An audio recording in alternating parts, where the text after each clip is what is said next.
Morning students, welcome back. So yesterday we have seen the topic heterotrophic nutrition in plants. In that topic we have learned about some types of heterotrophic plants like saprophytes, symbiotic plants and parasitic, etc. So now our today's topic is revival of soil nutrients. So as we know that soil consists of some nutrients like nitrogen, phosphorus, potassium, etc. And plants also need that nutrients. So plants absorb that nutrients from the soil. That is okay. But what happen if that soil? What will happen if that soil is not rich in that main nutrients? So because of that, definitely it will affect on the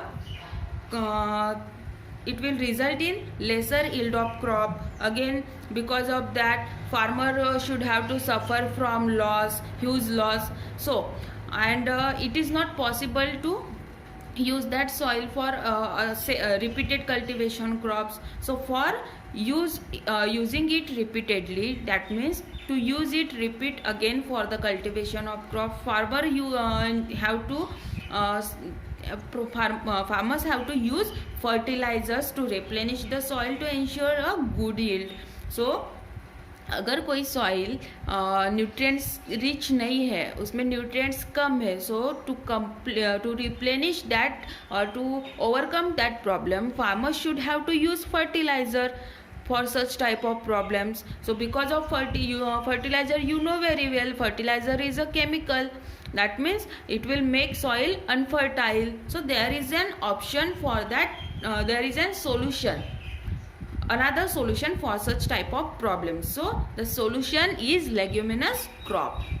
So leguminous crops, they do not need that much of nitrogenous fertilizers as cereal crops. So why they do not need, they are also plant, but why they do not need nitrogen as like a cereal crops?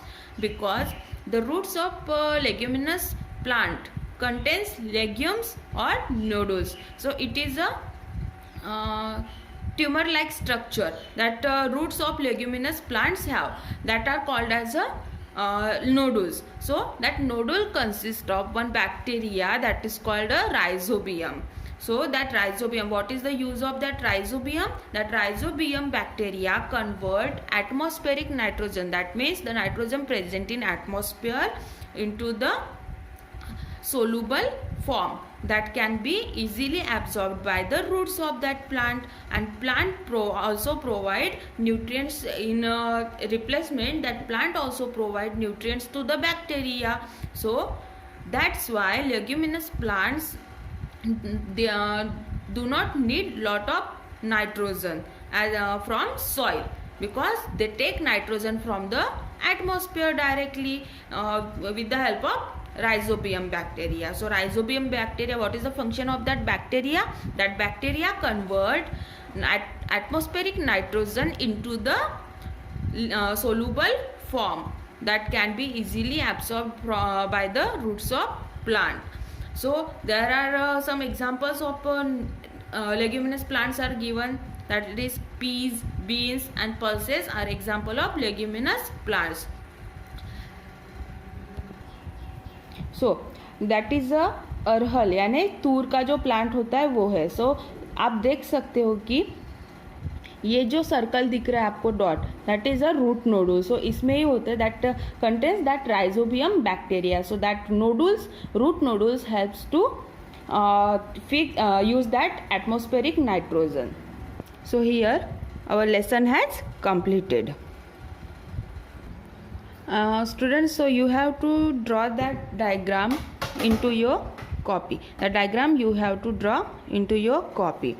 Then there is some homework for all of you, that is exercise. So you have to solve all that objective questions. That is question 1, you have to choose correct option. In second, you have to fill that blank spaces with you by using correct word. Then there is true or false. Again, the next question is you have to write 2 examples of each question.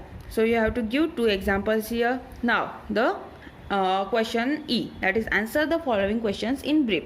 So first one, what is the role of stomata in photosynthesis? So you have to explain about the role of stomata in the photosynthesis process. And second is, how do leguminous plant replenish the soil? Just before some few seconds we have, or few minutes we have studied about that, how leguminous plants replenish the soil with nitrogen. Then next is differentiate between parasitic and saprophytic plants. Then what is the difference between complete parasite and partial parasites? So we have learned it in the parasitic plants topic. So complete parasites and partial parasites, you have to give examples of that both topic. Then which organism have a symbiotic relationship to form lichens?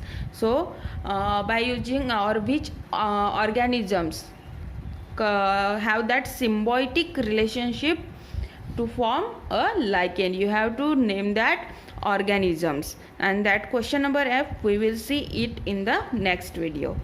So do your homework, solve all that questions on your copy up to question number E. Thank you.